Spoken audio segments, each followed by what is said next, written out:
தந்தை மகன் இறையாவின் பெயராலே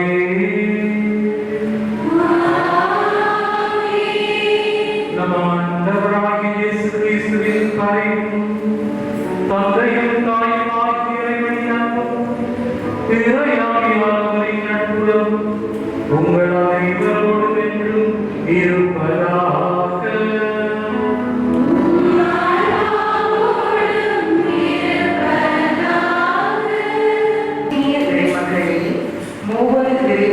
அருளிலும் அன்பிலும் நட்புறவிலும் ஒன்றிணைந்து புனித இன்னாசியவனை விழாவினை கொண்டாடும் இம்மூன்றாம் நாளாம் திருப்பணியினை பங்கு மக்களுடன் இணைந்து சிறப்பித்த வருகை தந்திருக்கும் அருள்பணி நவரெண்ணம் அணிகளாகவும் பங்கு தந்தை மற்றும் அருள்பணியாளர்கள் அருள் சகோதர சகோதரிகள் அனைவரையும் மொன்சார் வட்டார குடும்பங்கள் இன்முகத்துடன் வரவேற்கின்றோம். இன்று பொது காலத்தில் 17ஆம் ஞாயிறு வார்த்தைகள் நுழையும் நமக்கு இயேசுவின் அழகிய வார்த்தைகள் வாழ்வின் ஆழத்தை கற்றுத்தருகின்றது. இன்று நாம் செவிசாய்க்கும் விரைவார்த்தையில் ஆண்டவர் இயேசு முத்தான 3 விண்ணரசு பற்றிய உவமைகளை நமக்கு தருகின்றார். அவை புதையல், முற்று, வரை ஆகும். இம்மூன்று உவமைகளும் விண்ணரசின் மதிப்பீடுகளையும் அதை பெறுவதற்கான அர்ப்பணிப்பையும் வலியுறுத்துகின்றன. விண்ணரசை நமதாக்கிக் கொள்ள நாம் செய்ய வேண்டியவை அதனை முழுமையாக சுவீகரித்துக் கொள்ள வேண்டும், முதன்மையாக தேர்ந்தெடுக்க வேண்டும், அதனை முறையாக சேர்த்துக் கொள்ள வேண்டும் என்பதாகும். எனவே நம் அன்றாட கிறிஸ்தவ குடும்ப வாழ்வில் விண்ணரசை நமதாக்கிக் கொள்ள அதனை ஞானத்தோடு நாடிக்கொள்ள இத்திருக்குடும்ப ஆண்டிலே திருக்குடும்ப விழுமியங்களான அன்பு, மன்னிப்பு, விட்டுக் கொடுப்பு, அர்ப்பணிப்பு, ஒற்றுமை என்பவற்றை கடைபிடித்து வாழ வர வேண்டி இக்கல்வாரி பள்ளியில் பக்தியுடன் பங்கேற்போம்.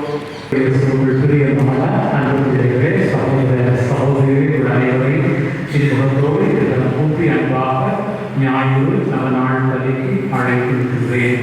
முன்வைக்கப்பட்டது போல பொது காலத்தின் 17ஆவது ஞாயிறு பள்ளியிலும் நமது பெருவிழாவது 1003வது நவநாளிலும் மற்றும் இன்றைய நாளிலே இலங்கை திருவையாண்டு சுதேச குருக்கள் தினத்தையும், மேலும் இன்றைய நாளில் 6 நாட்களுக்கு முன்னதாக நம் மறைந்த திருத்தந்தை போப் பிரான்சிஸ் அவர்கள் தாத்தா பாட்டிய தினத்தை சுவகி அன்னம்மாள் விழாவாகி இந்த நாளில் கொண்டாட அழைக்கின்றார். நம் வீடுகளில் இருக்கின்ற வயது முதிர்ந்த நம் பெற்றோரை எண்ணி அவர்களுடைய கருத்துக்களுக்காக சிறப்பான முறையில் இப்பணியில் சந்திப்போம். இவற்றோடு இந்த நவநாள் பணியில் கூடியுள்ள நம் எல்லோருடைய கருத்துக்களை இணைத்து மன்றாடுகையில் இந்த பணியை ஆண்டவருக்கு ஏற்புடைய பணியாக மாற்ற நாங்கள் பாவிகள் என்பதை ஏற்று மனம் உவந்து அவர்களை மன்னிப்பு கேட்டு இரக்கத்தை கேட்டு சந்திப்போம்.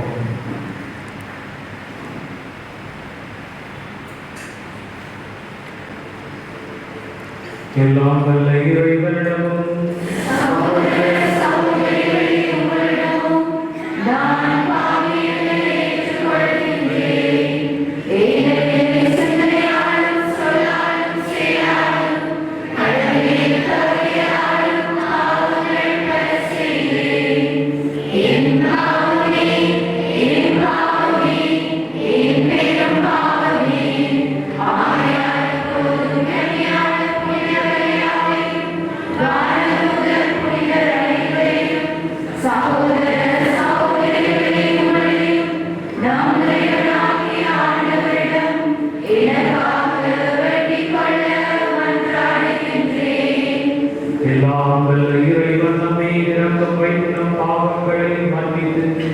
நம்மை முடிவில்லாத பெரும்பலன் வாழ்வில் அழைத்து செல்வாராக.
உம்மை எதிர்நோக்கியிருப்போரை பாதுகாப்பவரான இறைவா, உம்மால் அன்றியாற்றல் வாழ்வதற்கும் புனிதமானதும் எதுவும் இல்லை. எங்கள் மீது உமது இரக்கத்தை மென்மேலும் பொழிவதால் உம்மை எங்கள் தலைவராகவும் வழிகாட்டியாகவும் ஏற்றுக்கொண்டு நிலையானவற்றை நாங்கள் இப்போதே பற்றிக் கொள்ள நிலையற்ற இன்றைய நன்மைகளை பயன்படுத்த செய்வீராக. உம்மோடு நிலையாவின் ஒன்றில் எங்கள் ஆண்டவராகிய இயேசு கிறிஸ்து வழியாக உம்மை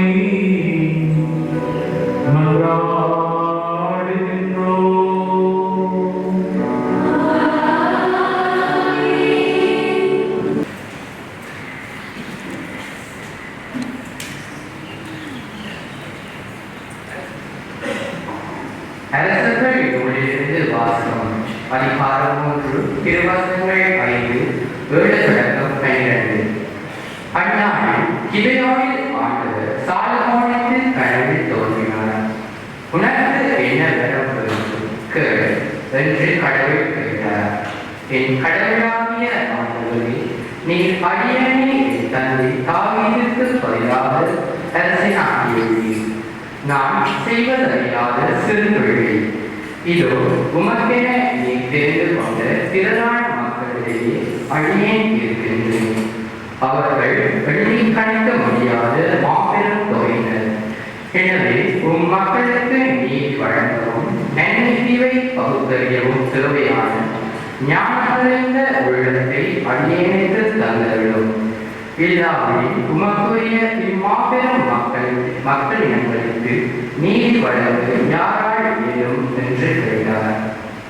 சாலமோன் இவ்வாறு கேட்டது ஆண்டவருக்கு உகந்ததாய் இருந்தது. கடவுள் அவரிடம், நீடிய ஆயுளையோ சொத்தையோ நீ கேட்கவில்லை, உன் எதிரியின் சாவையும் நீ விரும்பவில்லை, மாறாக நீதி வழங்க தேவையான ஞானத்தை மட்டுமே கேட்டிருக்கின்றாய். இதோ நான் இப்பொழுதே நீ கேட்டபடி செய்கிறேன். உனக்கு நிகராக உனக்கு முன்னே எவரும் இருப்பதில்லை, உனக்கு பின்னே எவரும் இருக்க போவதும் இல்லை. இது ஆண்டவர் வழங்கும் இறைவாக்கு.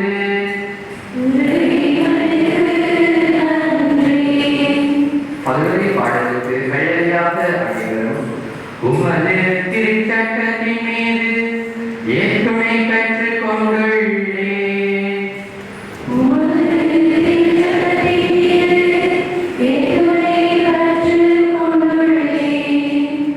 ஆண்டவரே, எனக்குரிய பங்கு உம் சொற்களை கடைபிடிக்காது நான் வாக்களித்துள்ளேன். நீர் திருவாய் வளர்ந்த சட்டம் ஆயிரக்கணக்கான பொருட்கள் காசுகளை விட எனக்கு மேலானது.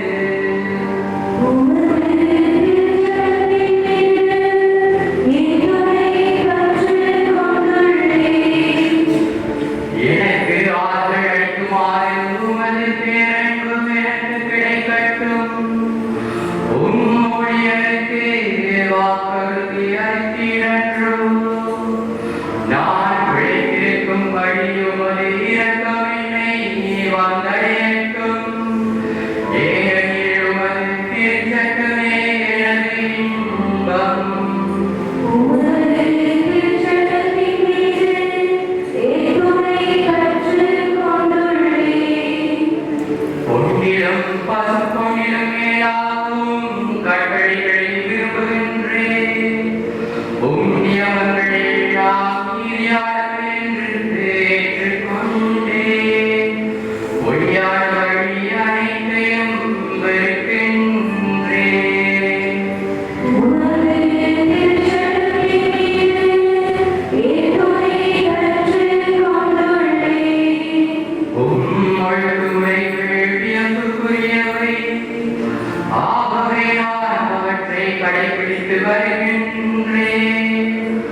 தாம் முன்குறித்து வைத்தோரை அவர் அழைத்திருக்கிறார். தாம் அழைத்தோரை தமக்கு ஏற்புடையோராக்கி இருக்கிறார். தமக்கு ஏற்புடையோர் ஆனோரை தம் ஆட்சியில் பங்கு பெற செய்தார். இது ஆண்டவர் வழங்கும் அருளாகும்.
ஆண்டவர் உங்களோடு இருப்பாராக.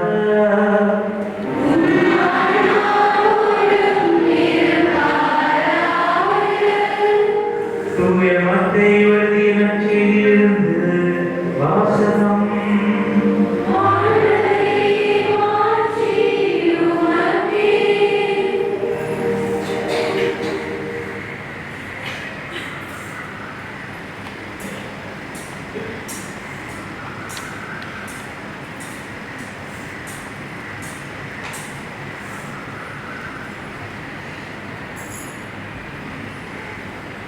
அக்காலத்தில் இயேசு மக்களை நோக்கி கூறியது, ஒருவர் நிலத்தில் மறைத்திருந்த புதையல் ஒன்றை கண்டுபிடிக்கிறார். அவர் அதை மூடி மறைத்துவிட்டு மகிழ்ச்சியுடன் போய் தமக்குள்ள யாவற்றையும் பெற்று அந்த நிலத்தை வாங்கிக் கொள்கிறார். விண்ணரசு இப்புதையலுக்கு ஒப்பாகும். வணிகர் ஒருவர் நல்முத்துக்களை தேடிச் செல்கிறார். விலையுயர்ந்த ஒரு முட்டை கண்டவுடன் அவர் போய் தமக்குள்ள யாவற்றையும் விற்று அதை வாங்கிக் கொள்கிறார். விண்ணரசு அந்நிகழ்ச்சிக்கு ஒப்பாகும். விண்ணரசு கடலில் வீசப்பட்டு எல்லா வகையான மீன்களையும் வாரி கொண்டு வரும் வலைக்கு ஒப்பாகும். வலை நிறைந்ததும் அதை இழுத்து கொண்டு போய் கரையில் உட்கார்ந்து நல்லவற்றை கூடைகளில் சேர்த்து வைப்பர், கெட்டவற்றை வெளியே எறிவர். இவ்வாறே உலக முடிவிலும் நிகழும். வானூதர் சென்று நேர்மையாளர்களிடையே இருந்து தீயோரை பிரிப்பார். பின் அவர்களை தீச்சூளையில் தள்ளுவார். அங்கே அழுகையும் அந்தராய்ப்பும் இருக்கும். இவற்றை எல்லாம் புரிந்து கொண்டீர்களா என்று இயேசு கேட்க அவர்கள் ஆம் என்றார்கள். பின்பு அவர், ஆகையால் விண்ணரசு பற்றி கற்றுக்கொண்ட எல்லா மறைநூல் அறிஞர்களும் தம் கருவூலத்திலிருந்து புதியவற்றையும் பழையவற்றையும் வெளிக்கொணரும் வீட்டு உரிமையாளரை போல் இருக்கின்றனர் என்று அவர்களிடம் கூறினார். இது கிறிஸ்து வழங்கும் நற்செய்தி.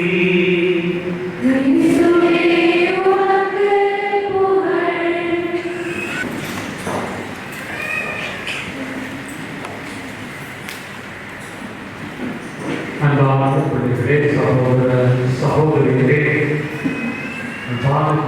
ஆகிய புனித லோயோலாவின் இக்னாசியாவுடைய விழாவுக்கு ஆயத்தமாகின்ற 3வது நவநாளில் நம் சிந்தனை தலைப்பாக நமக்கு தரப்பட்டிருப்பது விண்ணரசே விலை மதிப்பில்லாத புதையல் அல்லது விலை மதிப்பற்ற புதையல் என்று சிந்திக்க நம்மை அழைத்திருக்கின்றது.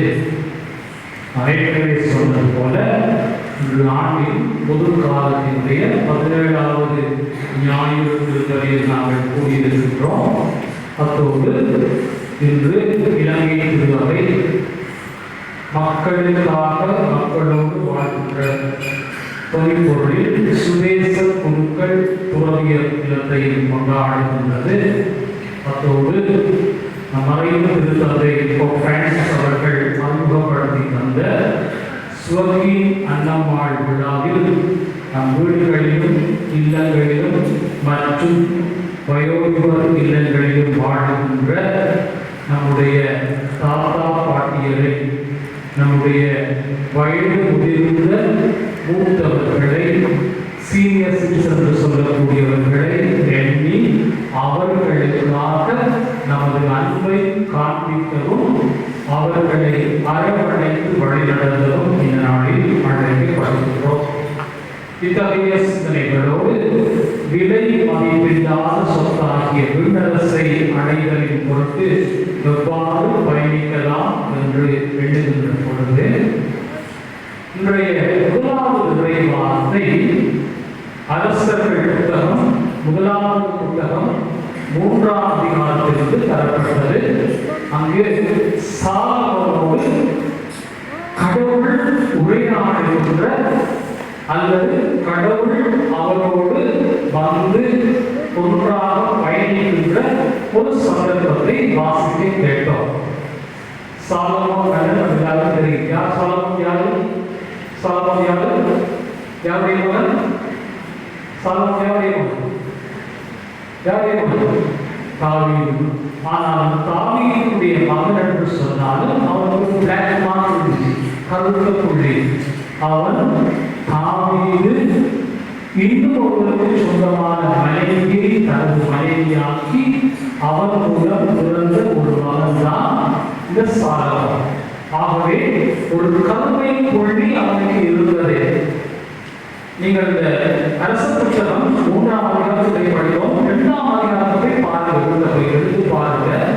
அங்க நிறைய 4-5 கொலைகள் நடந்தது. கொலைகளை பற்றி சொல்லும், நாடு கடத்தப்படுவதை பற்றி சொல்லும். தாவீதுக்கு பிறகு யார் அந்த ஆட்சியை எடுத்துக் கொள்வது என்பதிலே அவர்களுக்குள் சண்டை. அதான் பின்னணி. கிறிஸ்துவுக்கு முன் 10ஆம் நூற்றாண்டிலே அன்றளவாக 970ஆம் ஆண்டில் இந்த சம்பவம் நடைபெறுகின்றது.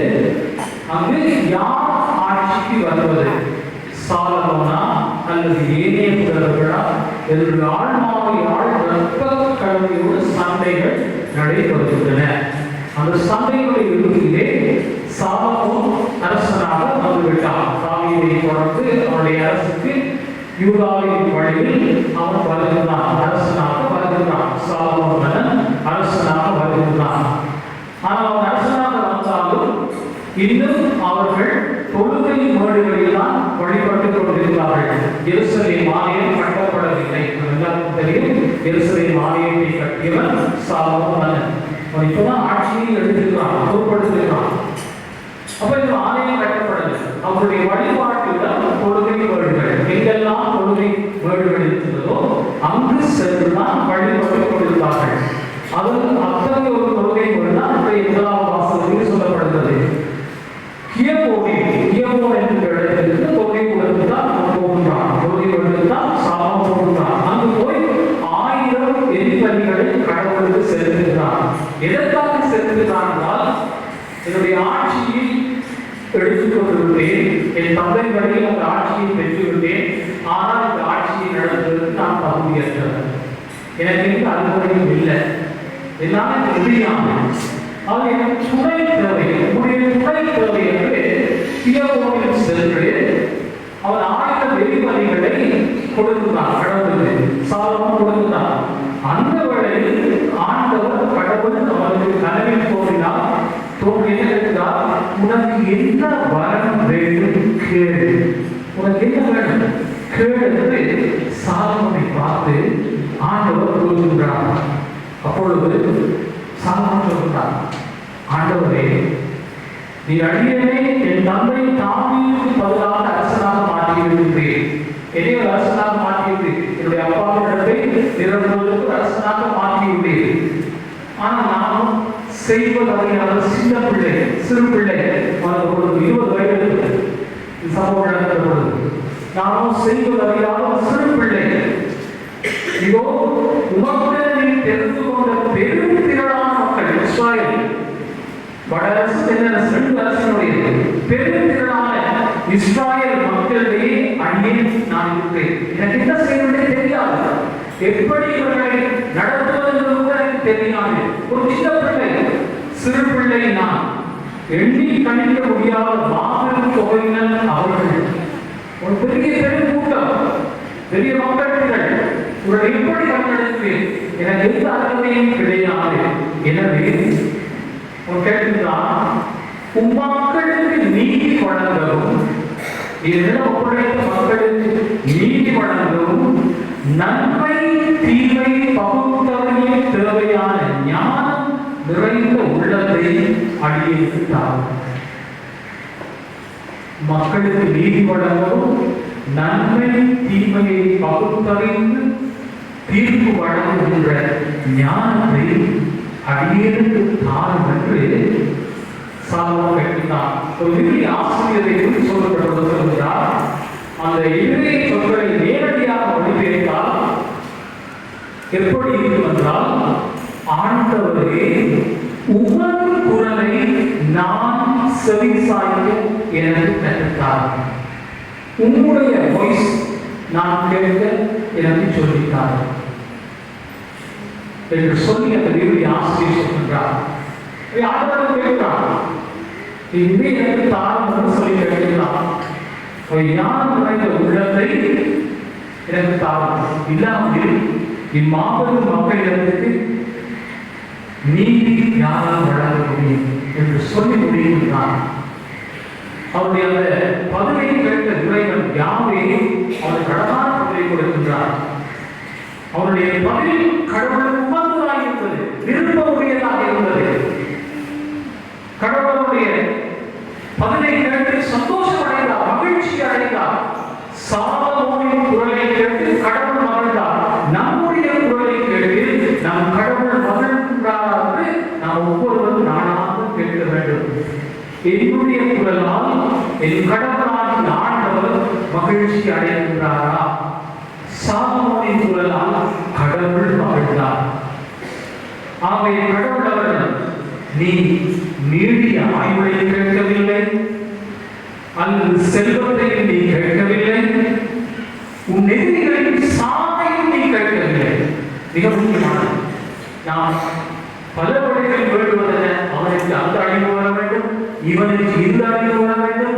நம்முடைய வேண்டுதல் இப்படித்தானே பல வழிகளில் அமைந்து கொண்டிருக்கின்றன.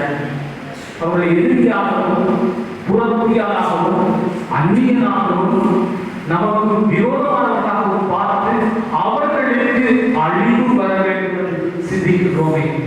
இறைவன் யாவை சொல்கின்றார், நீ நீடிய ஆயுளை கேட்கவில்லை, செல்வத்தை கேட்கவில்லை, உன் எதிரிகளின் அழிவையோ சாதையோ நீ விரும்பவில்லை, மாறாக நீ நீதி வழங்க தேவையான ஞானத்தை மட்டும், உமது குரலை கேட்க மட்டும் எனக்கு அருள்தாரம் என்று கேட்டிருக்கின்றாய். ஆகவே நீ கேட்டபடியே நான் உனக்கு செய்கின்றேன் என்று சொல்லி என்ன சொல்கின்றார்? உனக்கு நிகராக உனக்கு முன்னரும் யாரும் இருக்க மாட்டார்கள், உனக்கு பின்னரும் யாரும் இருக்க மாட்டார்கள்.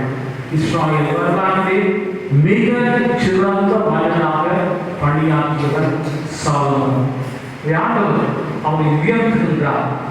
அவருடைய பதினால் மகிழ்ச்சியுற்ற இறைவன் அவனை உயர்த்துகின்றார், சாலமோனை உயர்த்துகிறார். இரண்டாவது ஒப்பற்ற செல்வத்தை கேட்டார், நிகரில்லாத செல்வத்தை கடவுளிடத்திலே கேட்டார்.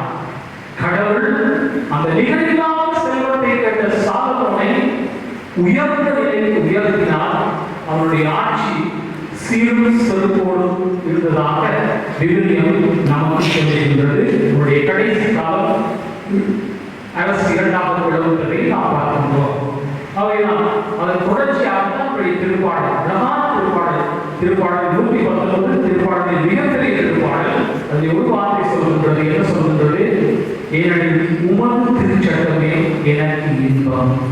ஆண்டவருடைய வார்த்தைகள், ஆண்டவருடைய நியமங்கள், ஆண்டவருடைய வழிமுறைகள் மட்டும்தான் நமக்கு இன்பமாக இருக்க வேண்டும்.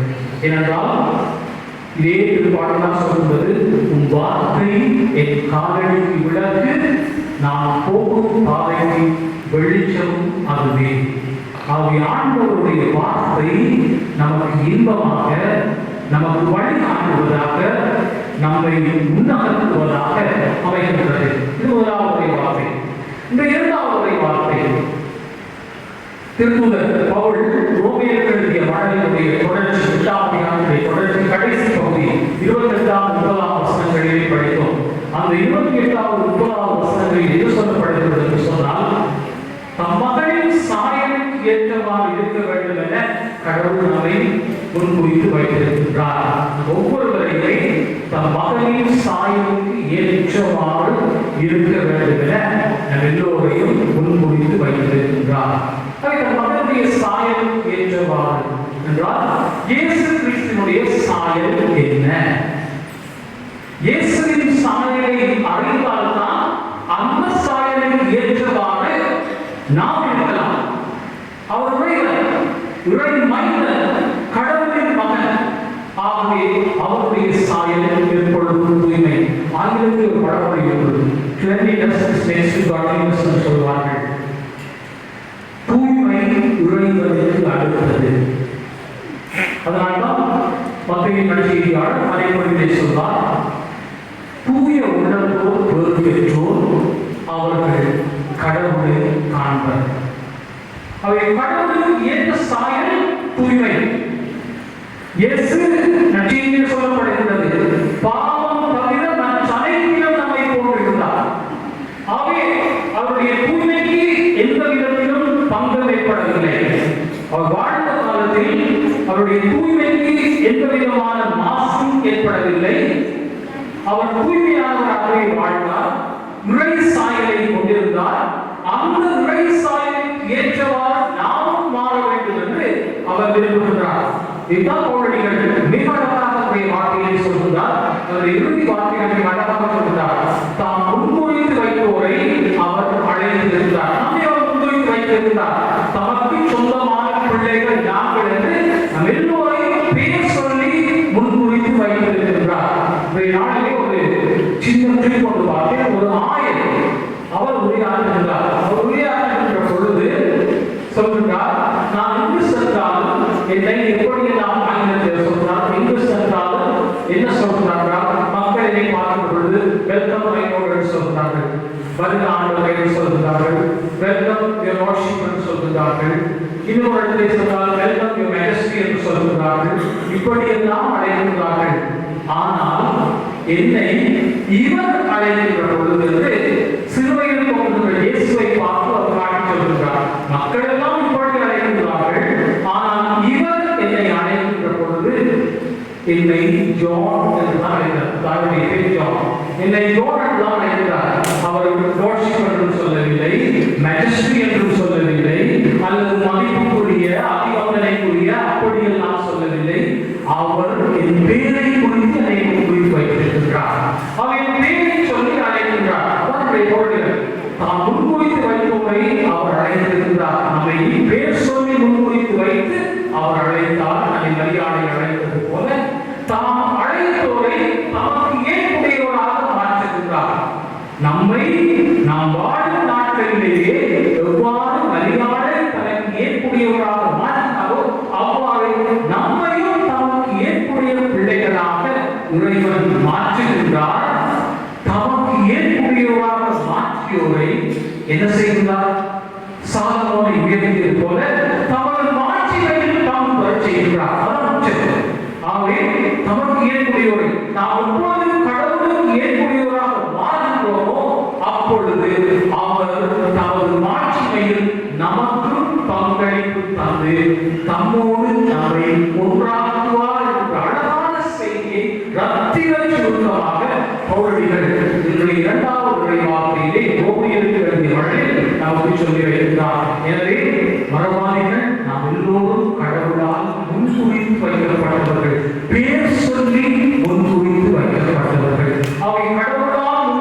வைக்கப்பட்ட நாங்கள் அந்த முன்குறிப்புக்கேற்ப அவருக்கு ஏற்புடையவராக வாழ கற்றுக்கொள்வோம். அவ்வாறு ஏற்புடையவராக வாழ கற்றுக்கொள்வதன் வாயிலாக அவருடைய மாட்சிமையில் பங்கு பெறுவோம் என்ற உணர்வோடு நம்முடைய நாளாந்த கத்தோலிக்க கிறிஸ்தவ வாழ்வை முன்னகர்த்துகின்ற பிள்ளைகளாக இருக்க இன்றைய இரண்டாவது வார்த்தை நமக்கு அழைக்கின்றது. இன்றைய மூன்றாவது வார்த்தை நற்செய்தி இறை வார்த்தை. இன்றைய நற்செய்தி மத்தேயு நற்செய்தியுடைய 13வது அதிகாரத்திற்கு படித்தோம். மத்தேயு நற்செய்தியுடைய 13வது அதிகாரம் கடந்த 3 வாரங்களாக ஞாயிற்றுக்கிழமை படித்து வருகிறோம். 15வது வாரத்திலும் 16வது வாரத்திலும் இன்று 17வது வாரத்திலும் நாம் படிக்கின்றோம். இந்த 13வது அதிகாரம் மத்தேயு நற்செய்தியுடைய 5 பிரதான போதனைகள் இருக்கின்ற 3வது போதனை, விண்ணரசின் தன்மையை குறித்த போதனை. விண்ணரசு எப்படிப்பட்டது, அதனுடைய தன்மை என்ன, அதனுடைய குவாலிட்டி என்ன, அதனுடைய தரம் என்ன, அதனுடைய நிறம் என்ன, அதனுடைய உயரம் என்ன, அதனுடைய மதிப்பு என்ன, அதனுடைய ஒழுங்கியல் என்ன என்பவற்றை சொல்கின்ற விண்ணரசின் தன்மையை குறித்து பேசுகின்ற பகுதிதான் 3வது பகுதி 13வது அதிகாரத்தை. அங்கு இந்த தன்மையை விளக்குவதற்காக சில உவமைகளை இயேசு பயன்படுத்துகின்றார். இந்த 3 வாரத்திலும் எல்லா உவமைகளையும் வாசித்து முடித்திருக்கிறோம். முதலில் இந்த உவமை வாசிக்கிறோம். இன்றைக்கு 3 வாசிக்கிறோம். எத்தனை உவமைகள் 13வது விண்ணரசு எத்தனை உவமை இருக்குது? பைபிள் எடுத்து பாருங்க. வேதம் படிக்கணும், பைபிள் படிக்கணும் வேண்டாம், கட்டாயம் படிக்கணும். எத்தனை உவமை இருக்குது? விண்ணரசு பற்றி ஏன் எத்தனை உவமை சொல்லுவாங்க? விண்ணரசு பற்றி நான் படிக்கிறது அன்றைக்கு சொல்லி வாங்க. எத்தனை உவமை சொல்லியிருக்காங்க? 13வது எத்தனை எத்தனை இன்றைக்கு 3 நாங்கள் 3 வாரம் வாசிக்கிறோம். 15வது வாசிக்கிறோம், 16வது வாசிக்கிறோம், 3 ஞாயிறு வாசிக்கிறோம், 3 ஞாயிறு வாசிக்கிறோம், இன்றைக்கு வாசிக்கிறோம். மொத்தம் எத்தனை வாசிக்கிறாங்க? 3 ஞாயிறு வாசிக்கிறோம். எத்தனை வாசிக்கிறோம்? எத்தனை வாசிக்கிறோம்? எத்தனை இன்றைக்கு 3 மொத்தம் 7. எத்தனை? 7. பால் சொல்றோம்னா நம்ம படிக்கிறோம். உலாவும் என்ன? விதை விதைப்பவன் உவமை. அதான் 15வது வாசிக்கிறோம். விதை விதைப்பவன் உவமை. கடந்த வாரம் வாசிக்கிறாங்க. இன்னும் 3 விதையில் களைகள். விதையில களைகள் ரெண்டு சேர்ந்து மடங்கு வாசிக்கிறது. அப்ப விதையில் களைகள் அதோட கூட இன்னும் 2 கடுகு விதை. அடுத்தது என்ன? அது சேர்த்து என்ன? புளிப்புமா.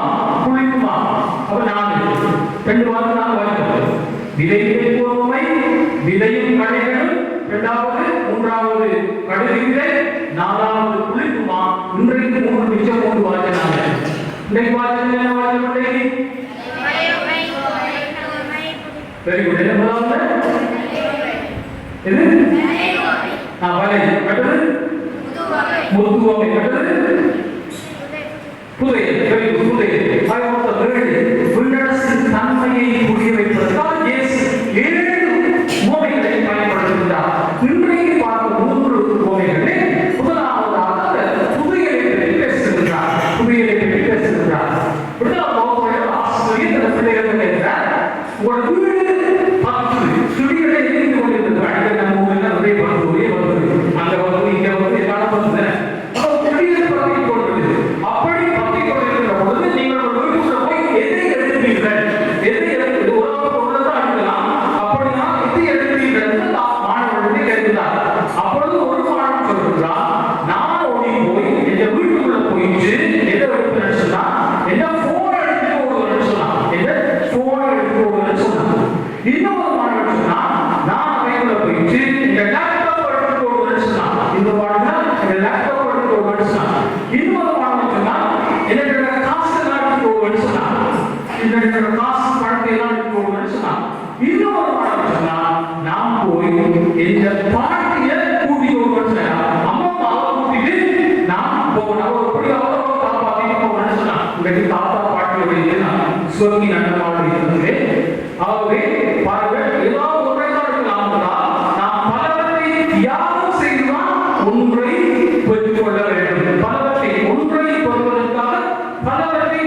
தன்மையை பற்றி பேசுகின்ற பொழுது முதலாவதாக பயன்படுத்துவது புதையல். இந்த புதையலை பற்றி சொல்கின்ற பொழுது பிப்லிய ஆசிரியர் சொல்கிறார்கள், பாலஸ்தீன நாட்டில் இயேசு வாழ்ந்த காலப்பகுதியில் பெரிய வணிக வங்கிகள் எதுவும் நமக்கு கிடையாது. வணிக வங்கிகள் நமக்கு கிடையாது.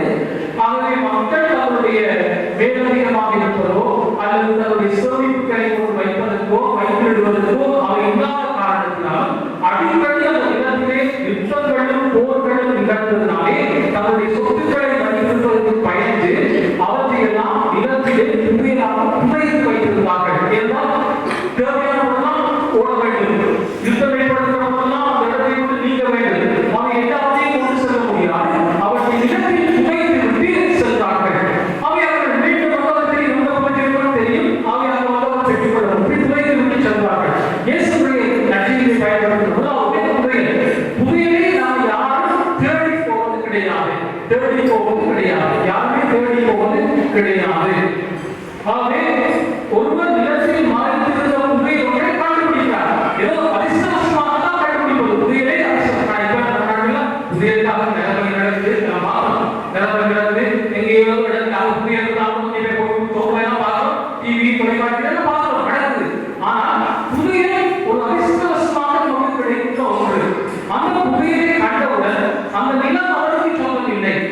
ஏனென்றால் அந்த நிலத்தை அவர் வணிகத்தை பெற்று வைத்திருந்தான், அல்லது குத்தகையை பெற்று வைத்திருந்தான், அல்லது வேறு காரணங்களுக்காக இன்னொரு வருகிறான். ஆகவே அந்த புதையலை கண்டவுடன் அவன் என்ன செய்கிறான் சொன்னால் அதை அப்படியே மூடி வைத்து விட்டு சென்று தனக்குள்ளவற்றை எல்லாம் விற்று தனக்கு எல்லாவற்றையும் இழந்ததான் சொல்லலாம். தனக்குள்ளவற்றை எல்லாம் விற்று அந்த புதையலை தலைப்பதான் விண்ணரசு விலை மதிப்பில்லாத புதையல், விலை மதிப்பற்ற புதையல்.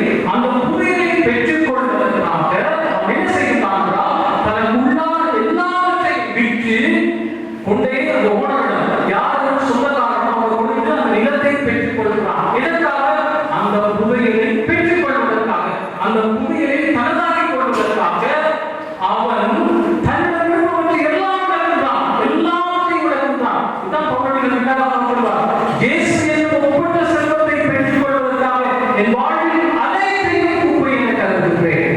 ஒன்றுமில்லை, இயேசு தான் ஒப்பற்ற செல்வம். அவன் ஒப்பற்ற செல்வமாக இந்த புதையலை பெற்றுக் கொள்வதற்காக அவன் என்ன செய்கிறான் என்றால் எல்லாவற்றையும் விடுகிறான். அந்த புதையலை அடைய முனைகிறான். அவை எதிர்பாராமல் கிடைப்பது. முதலாவது சொல்றது உயர்ந்த தன்மை, முன்னரசுடைய உயர்ந்த தன்மையை புதையலுக்கு ஒப்பிட்டு இது எதிர்பாராமல் கிடைக்கின்றது. ஆனால் அடுத்த ஓமையை பயன்படுத்தியிருந்தால் முத்து. இது ஒருவன் சதா தேடிக் கொண்டிருக்கிறான். விலை மதிப்பில்லாத ஒரு முத்தை தேடிக்கொண்டே இருக்கிறான். அதை அடைய மட்டும் நான் ஓய மாட்டேன். நம்முடைய முயற்சிகள் கல்வியில இருக்கட்டும் அல்லது ஈவன் கடையில் ஒரு ஷர்ட் எனக்கு பிடிச்ச ஷர்ட்டை வாங்க வேண்டும் அல்லது எனக்கு பிடிச்ச சட்டையை வாங்க எத்தனை கடையில் இருக்கீங்க. ஒரு கடையில் அப்படி கூட்டி வந்துருக்கீங்களா? அது மொபைல் போனா எத்தனை கடைக்கு போயிருக்கோம்.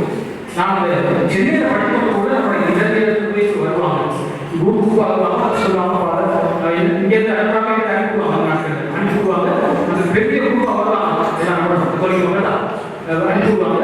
நான் இங்கே இருந்து அவளை சொல்லுவாங்க போகணும்னு சொல்லுவாங்க. 2 மணி நேரம் வந்து பார்த்துவாங்க. நானும் சொல்றேன் பரவாயில்ல, எனக்கு கிளாஸ் இருக்குது, நான் என் ஃபோன் நம்பர் ஃபோன் நம்பர் சொல்லுங்க, நீங்க எனக்கு அடைந்த நான் வந்து நான் கூட்டி போகணும்னு சொல்லுவேன். காலை விட்டுவேன், இரவு 10 மணிக்கு கூட அடிக்க மாட்டேன். ஒரு 4 கோடி கேட்டு ஏனென்றால் அப்படி தேடல் அவ்வாறான தேடல், அவ்வாறான தேடல். ஆகவே நமக்கு திருப்தி ஏற்படும் வரையும் தேடிக்கொண்டே இருக்கும். இவ்வாறான முறை தேடணும். தனக்கு திருப்தி ஏற்படும் வரையும், நிறைவு ஏற்படும் வரையும் அவன் தேடிக்கொண்டே இருந்தான். அந்த விலை மதிப்பில்லாத முத்தை தன் சொந்தமாக்கிக் கொள்ள அவன் தேடிக்கொண்டே இருந்தான். தேடி கண்டுபிடித்து கொண்டிருந்தான். அப்போது பெரிய மகிழ்ச்சி, நான் தேடியதை கண்டுபிடித்து விட்டேன், தேடியதை கண்டுபிடித்து விட்டேன். அவ்வப்பொழுது தனக்குள்ள எல்லாவற்றையும் விட்டு அவன் விட்டுறான். இதை அடைய வேண்டும். அந்த முத்தை கண்டுபிடித்து விட்டான்.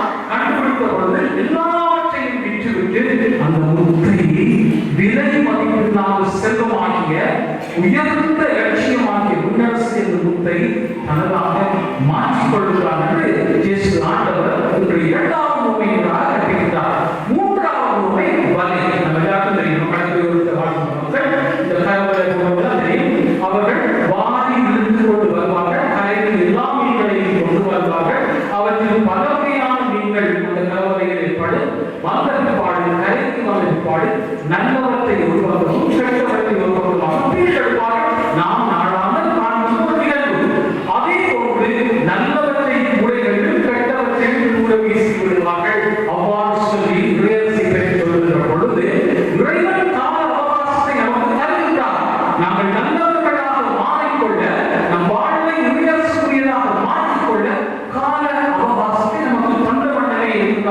விண்ணரசு என்னும் விலை மதிப்பில்லாத சொத்தை நமதாக்கிக் கொள்ள நமக்கு அவகாசத்தை தருகின்றார். நாம் அந்த அவகாசத்தை வீணடிக்கின்ற பொழுது தூக்கி எறியப்படுவோம். அவ்வாறு எறியப்படுகின்ற பொழுது கடைசி நாளில் தீச்சுவாலையில் போடப்படுவார்கள் என்று இன்றைய நற்செய்தி நமக்கு சொல்கின்றது. எனவே அப்பா அவர்களே, இந்த 3 உவமைகள் வாயிலாக முதலாவதாக சொல்லப்பட்ட புதையல் நாம் தேடி போவதில்லை, நமக்கு அதிர்ஷ்டவசமாக கிடைப்பது. விண்ணிலே பல நபர்கள் அப்படித்தான் கடவுளை தேடவில்லை, கடவுள் அதிர்ஷ்டவசமாக அவர்களை தேடினார். பவுலை பாருங்கள், இயேசு தபசு செல்லும்படி பவுலை இயேசு தான் தந்திட்டார். சவுலே சவுலே நீ ஏன் எனக்கு கொடுத்துகிறாய்? நீ யார் ஆண்டவரே? பவுல் நீ யாரு? நீ துன்புறுத்தி நாசரேத்து இயேசு நான் தான். பவுல் சொல்லவில்லை, கடவுள் பவுலை தேடினார். இன்னாசியார் அவர் கடவுள் சொல்லவில்லை, கடவுள் அவரை தேடினார். அவர் உலகில் போகி இப்படி வாழ்ந்த மனிதர், ஒரு படையினராக பெரியவர்களே இருந்தவர். கடவுள் அவரை தேடினார். அவர் காவலை எப்படி பட்டுள்ள போது கடவுள் அவரை தேடினார். அவை கடவுள் நானாக அவரை தேடிக் கொண்டிருக்கிறார். அவருடைய தேடலுக்கு நாங்கள் குரல் கொடுக்கிறோமா? சாலமோன் குரல் கொடுத்தான். ஆண்டவருடைய குரலுக்கு சாலமோன் குரல் கொடுத்தான். அதே போன்று நாங்கள் கடவுளுடைய தேடலுக்கு நமது குரலை கொடுக்கிறோமா என்பதுதான் நம்முடைய இன்றைய நாளினுடைய கேள்வி. அவ்வாறு குரல் கொடுத்தால் அவர் நம்மை விலை மதிப்பில்லாத விண்ணரசின் சொத்தாக மாற்றுவார். புனித அகஸ்தீனார் உலக பூமிப்படி வாழ்ந்தவர், விலைமாக வாழ்ந்தவர். ஆனால் கடவுள் அவரை தேடினார். ஆண்டவரை என் உள்ள அமைதி அடையும் வரையிலும் நான் அமைதி அடைய மாட்டேன் என்று பின்னர் சொல்லலாம். ஆகவே கடவுளை நம்மை தேடிக் கொண்டே இருக்கிறார். நாம் தேடுகின்றோமா அந்த விலை மதிப்பில்லாத முத்தை இயேசு என்கிற மாபெரும் செல்வத்தை நாங்கள் நமது வாழ்வில் தேடிக் கொண்டிருக்கின்றோமா என்பதுதான் நம்முடைய கேள்வி. அவ்வாறு தேடுகின்ற பொழுது அவர் நமக்கு நிரந்தர சொத்தாவார். நம் வாழ்வின் வழியாக யாரை முன்குறித்தாரோ அவர்களை தேர்ந்தெடுத்தார், யாரை தேர்ந்தெடுத்தாரோ நமக்குரியவராக்கினார், யாரை நமக்குரியவராக்கினாரோ அவர்களுக்கு தன் மாட்சிமையில் இடம் கொடுத்தார். ஆகவே கடவுள் உங்களை எல்லோரையும் முன்குறித்து வைத்திருந்தால் மறவார்கள். அந்த முன்குறிப்பிலிருந்து விலகி விடாதீர்கள். ஏனென்றால் நாம் அவருடைய மாட்சிமையில் சேர வேண்டிய பிள்ளைகள், அவருடைய மாட்சிமையின் சொத்துக்கள். அவருடைய கால அவகாசத்தை வாழ்நாளில் இறைவன் தருகின்றார். அவருடைய அரசுக்கு சொந்தமான விண்ணரசின் விலை மதிப்பில்லாத சொத்துக்களாக, முத்துக்களாக, புதையல்களாக வாழ நமக்கு ஒரு வாய்ப்பை ஆண்டவர் தந்திருக்கிறார். அந்த வாய்ப்பை உதாசீனப்படுத்தாதீர்கள், எளிதமையாளர்கள், உதவி விடாதீர்கள். மாறாக அதை சீக்கிர பற்றி பிடித்துக் கொள்ளுங்கள், இறுதம் பற்றி பிடித்துக் கொள்ளுங்கள். பேதுரு சொன்னார், ஆண்டவரே உம்மை எல்லாவற்றையும் விட்டுவிட்டு நாம் உம்மை தொடர்ந்தோமே. ஆண்டவர் சொன்னார், மாட்சிமையில் இருப்பாய். அது மாட்சிமையை இறைவன் நமக்கு தருவார். அத்தகைய விலை மதிப்பில்லாத உன்னத செல்வமாகிய விண்ணரசை, இறையரசை, இயேசு ஆண்டவரை நமதாக்கிக் கொள்ள இன்றைய இந்த நாளில் கேட்டிருப்போம். அவ்வாறு கேட்டிருக்கின்ற பொழுது நாம் ஆண்டவருக்கு பிரியமான பிள்ளைகளாக இருப்போம். எனவே பார்ப்பவர்களே, இந்த நாளிலே விண்ணரசுக்குரியவர்கள் நாங்கள் என்பதை உணர்ந்து இந்த மன்னர வாழ்வை விண்ணரசின் வாழ்வாக, தேடல் வாழ்வாக நாளும் ஆண்டவரை தேடுகின்ற வாழ்வில் ஒப்புக் கொடுத்து வாழ தொடர்ந்து வரையில் மன்றாடுவோம், இறைவர்கள் புரிவோம். ஆமென்.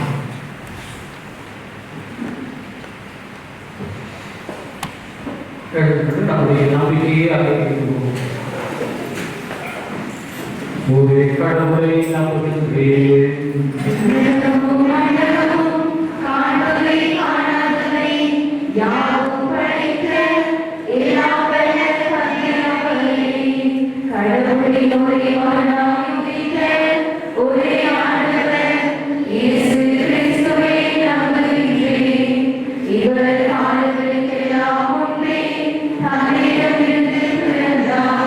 கடவுளுக்கு கடவுளாக ஒரே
அரசை இறையரசை நாடி தேடும் பிள்ளைகளாக வாழ வரம் வேண்டி நமது விண்ணப்பங்கள் நம்பாடுகளை ஒப்பு கொடுத்து செல்கிறோம். இரவே காத்தலான குறைவா நமது திருத்தந்தை கருவினார்கள் ஆயர்கள் குருக்கள் இருபால் துறவிகள் அனைவரும் விண்ணரசை பறைசாற்றும் உன்னத பணியில் தம்முடைய ஞான போதனையினாலும் எடுத்துக்காட்டுகின்ற வாழ்வினாலும் விண்ணரசை நோக்கி இறைமக்களை வழிநடத்த வேண்டும் என்று இறைவா உம்மை மன்றாடுகிறோம்.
அனைவருடைய கருத்துக்காகவும் நம் வம்சம் கேட்பவருடைய கருத்துக்களுக்காகவும்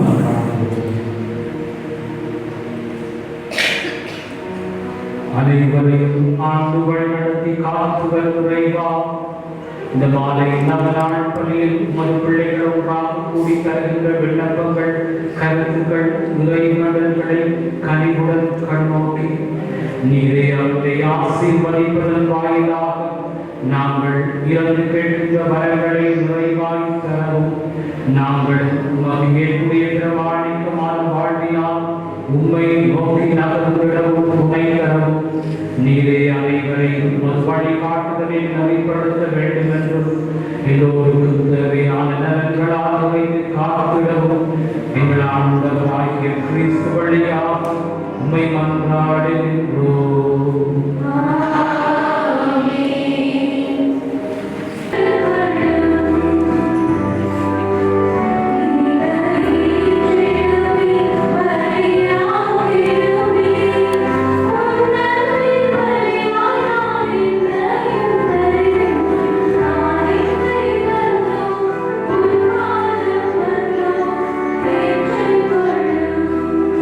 Thank you.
சகோதர சகோதரியருடைய உங்களது மாற்றமாய் நம் நாட்களை தந்தையான உரைகளை புனிதாகும்படி மன்றாடுங்கள்.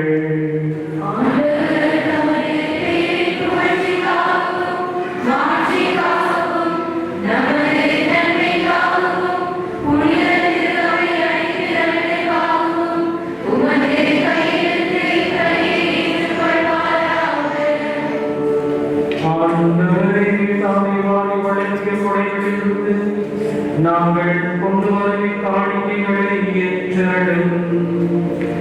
அதனாலும் நாட்களால் செயல்படும் புனிதமிக்க மன நிகழ்வுகள் இவ்வுலகில் வாழ்வை புனிதப்படுத்தி நிலையான பேரின்பத்திற்கு இட்டுச் செல்வனவாக. எங்கள் ஆண்டவராகிய கிறிஸ்து வழியாக உம்மை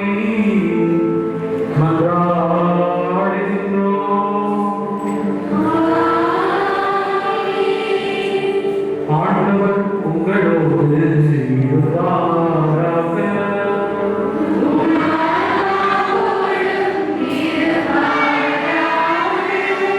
இதயங்களை எழுப்புங்கள்.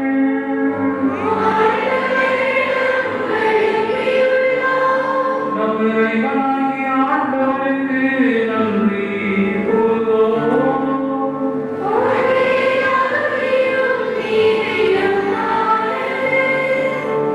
ஆண்டவரே தூயவரான தந்தையே, ஏற்றுக்கொள்ள எல்லாம் வல்ல இறைவா,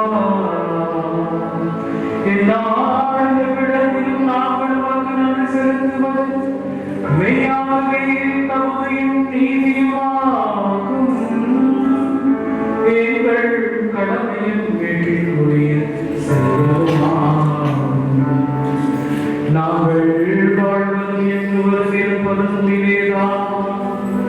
இந்த உடலோடு வாழ்க்கையோடு பரிகிறவற்றின் பயன்களை மட்டுமே நாங்கள் நாள்தோறும் அனுபவிப்பதோடு இப்போது இறைவாழ்வின் பிணையையும் பெற்றுக் கொண்டுள்ளோம். உமது ஆவியாரின் முதல் கனிகளை பெற்றுள்ள நாங்கள் பாசாய் நிகழ்வின் பயன் எங்களுக்கு என்று உரிய நம்புகின்றோம். அந்த ஆவியார் வழியாகவே இயேசுவை சாவிலிருந்து உயிர்த்தெழச் செய்வீர். ஆகவே நாங்கள் வானதூதர்களோடு சேர்ந்து உம்மை புகழ்ந்து அக்களித்து கொண்டாடி ஆர்ப்பரித்து பாடுவதாவது.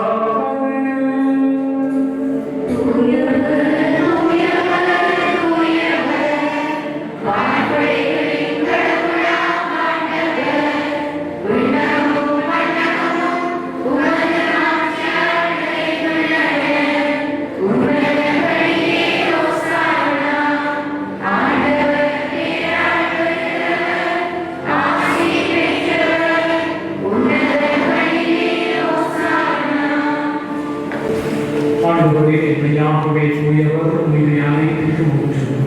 ஆகவே உடைய ஆவியை பொழுது காணிக்கைகளை தூய்மைப்படுத்த வேண்டுகிறோம். இவ்வாறு எங்கள் ஆண்டவர் இயேசு கிறிஸ்துவின் உடலும் இரண்டுமாக எங்களுக்கு இவை மாறுவதாக. அவர் பாடுபட உடன்படித்து நம்மை கையளித்து போகும். அப்பத்தை எடுத்து நன்றி செலுத்தி அதை பெற்று தம் சிறு அனைவருக்கும் அளித்து அவர் கூறியதாவது: அனைவரும் இதில் இருந்து பெற்று உண்ணுங்கள், ஏனெனில் உங்களுக்காக கையளிக்கப்படும் என் உடல்.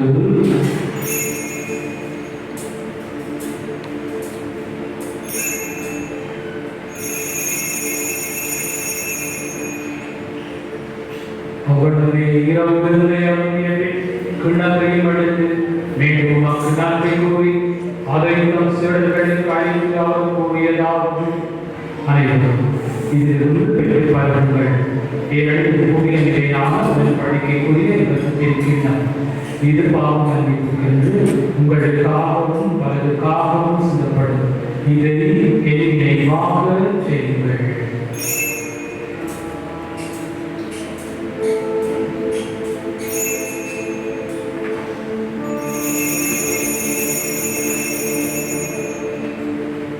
நம்பிக்கையின் மறைபொருள். ஆண்டவரே, நீர் வருமளவும் உமது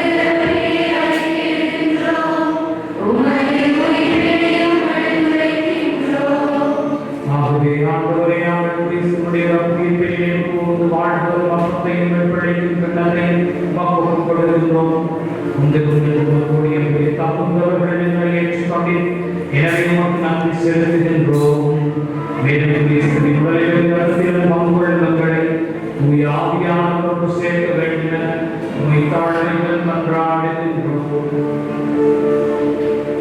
ஆண்டவரே, பிரதமர் பதவியை திரு அவையிலே உருவாக்குங்கள்.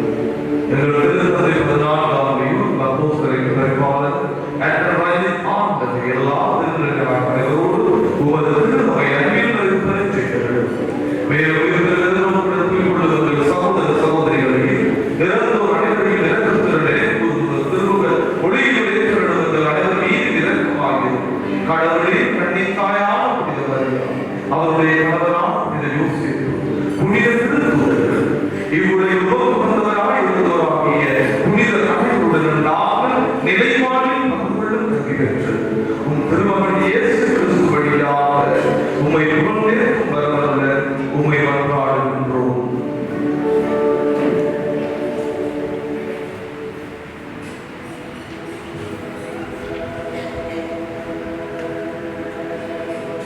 இவர் வழியாக இவரோடு இவரின் எல்லாம் வல்ல இறைவனாகிய தந்தையே, இறையாவின் ஒன்றிப்பில் எல்லா புகழும் மாட்சியும் என்றென்றும் உமக்கு உரியதே.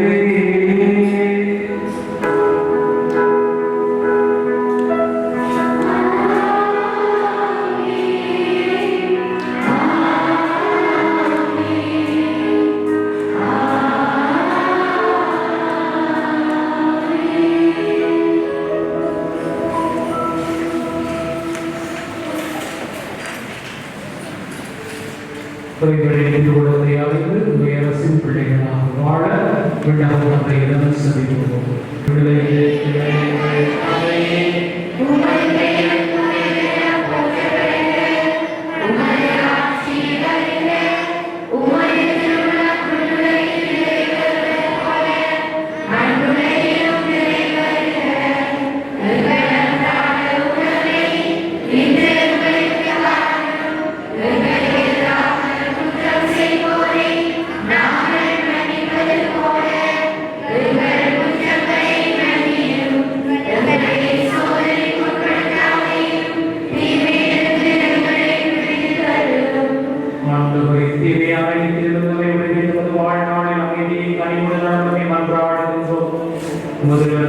நாங்கள் பாவத்திலிருந்து போதும் யாவரும் நலமாய் இருப்போமாக.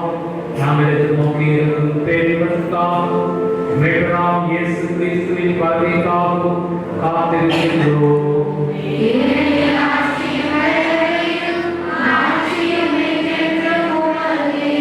ஆண்டவரே, இயேசு கிறிஸ்துவை அமைதியை வழங்கப்பட்டு செல்கிறேன், அமைதியை வழங்கு அழைக்கிறேன்.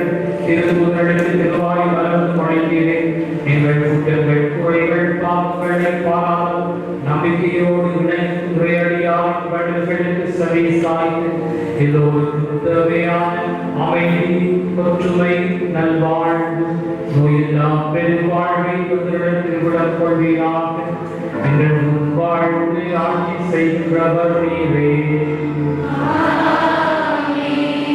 ஆண்டவர் இயேசு தரக்கூடிய இந்த உலகம் தர முடியாத அமைதி உங்கள் அனைவரோடு என்றும் இருப்பதாக.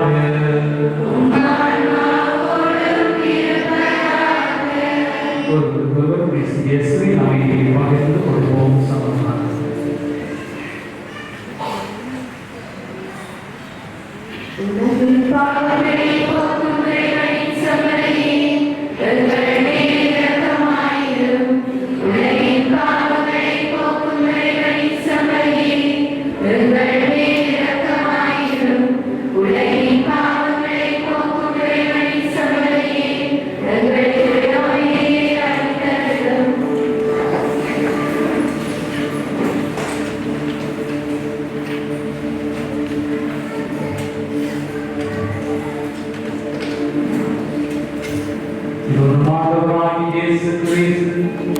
இவரே உலகின் பாவங்களை போக்கும் தூய செம்மறி, இவரை சேர்த்து கொள்ள அழைக்கப்பட்ட நாம் அனைவரும் பெற்றோம்.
திருமகனுடைய பாடுகளின் நினைவாக இத்திருவுணவை கொண்டு நாங்கள் உண்மை வேண்டுகின்றோம்.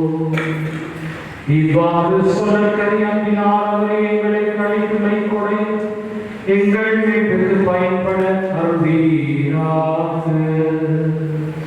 எங்களாகிய கிறிஸ்து வழியாக உம்மை மன்றாடுகின்றோம்.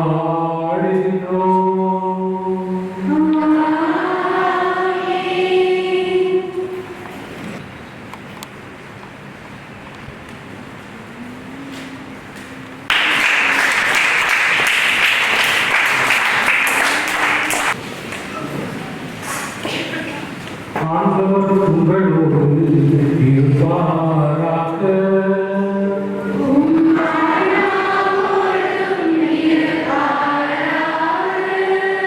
எல்லாம் வல்ல இறைவன் தந்தை மகன் இறையாவி உங்கள் அனைவரையும் ஆசீர்வதிப்பாராக.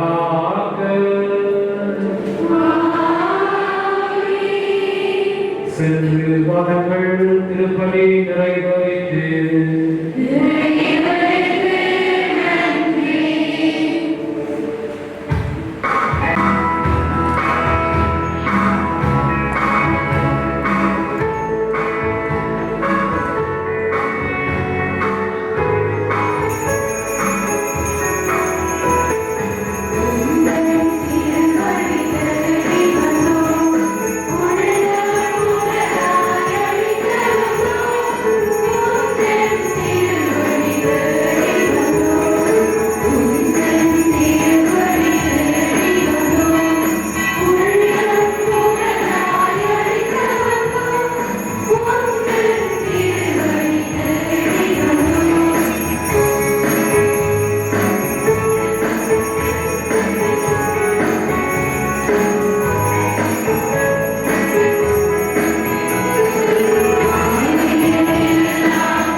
உயர்வர்களே, பேரின்பமாகிய இறைவா, உம்முடைய திருச்சபை பண்பர் பிரிவினை கொள்கையால் அலைக்கழிக்கப்பட்ட காலத்தில் உம்முடைய